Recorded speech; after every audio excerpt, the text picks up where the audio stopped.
నేను అడుగుతున్నాను, ఎదుటి వ్యక్తుల్ని, అమాయకుల్ని, పేదల్ని ప్రేమించలేనిది సంఘం అవుద్దా, సంత అవుద్దా? చెప్పండి. సంఘం అవ్వదు. ఎందుకంటే సంతలో ఏం చేస్తారు చెప్పిన, డబ్బు ఉన్న వాళ్ళని గౌరవిస్తారు. సమాజంలో ఎవరిని గౌరవిస్తారు చెప్పిన, కాస్త పలుకుబడి ఉన్న వారిని గౌరవిస్తారు. కానీ సంఘంలో మాత్రం గుర్తుపెట్టుకోండి, చిన్నోడిని పెద్దోడిని ఒకేలా చూసినప్పుడే అది దేవుని సంఘం.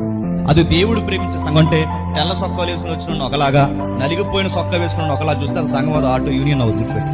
బయట వాళ్ళు అలానే చూస్తారు, వాళ్ళ డబ్బుని బట్టి, పేరుని బట్టి. కానీ సంఘం అలా కాదు. ఇక్కడ పేదోడైనా గొప్పోడైనా ఎవడైనా సమానమే, అందరినీ ఒకేలాగా ప్రేమించాలి. అలాంటి సంఘానికి ఆ ప్రేమను ఎవరు నేర్పించారంటే సంఘానికి శిరస్సు అయిన ప్రభు నేర్పించారు.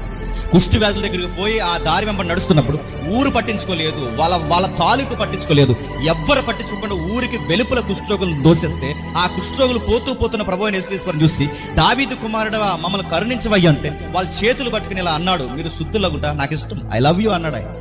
నేను మిమ్మల్ని ప్రేమిస్తున్నాను, నా చెంతకు రండి. ఈ సమాజం మిమ్మల్ని పట్టించుకోకపోయినా నేను మిమ్మల్ని పట్టించుకున్నానన్న ఆ నిలువెత్తు ప్రేమ సంఘానికి నేర్పించాను.